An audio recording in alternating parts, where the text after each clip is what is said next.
Let's go to 47B. It looks like he's saying, okay, I'll read off the card. He's laughing, and then he goes over and starts basically breaking down and crying. So let's show that clip.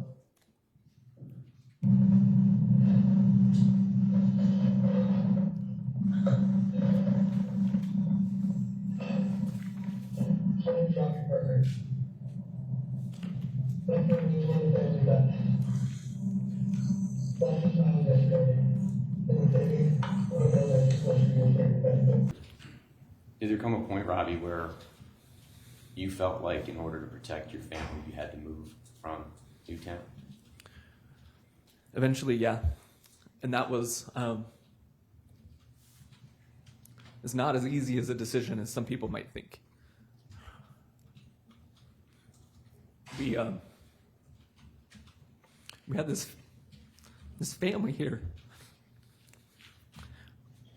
of people who knew exactly what we were experiencing, meaning the other victims' families. And I didn't know if I could move anywhere in the country and find that kind of a support system. But I was so ashamed in my belief that I had brought this on everybody, because I was the first person that said something. I was the person that laughed. I was the person who was being targeted. And by that, as we see, it went to everybody. They would come in these waves, and it was almost like I knew when Alex Jones said something, because we would get a huge wave of stuff.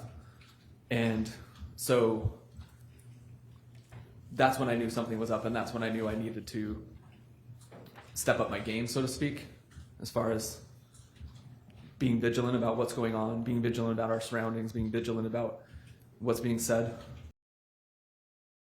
And when these videos came out and we had another wave of onslaught, another wave of assault, another wave of more and more and more attacks, and then people finding out where we lived, she absolutely broke.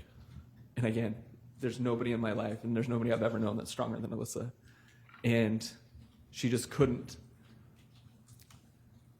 it's a very vague term, she couldn't do it anymore.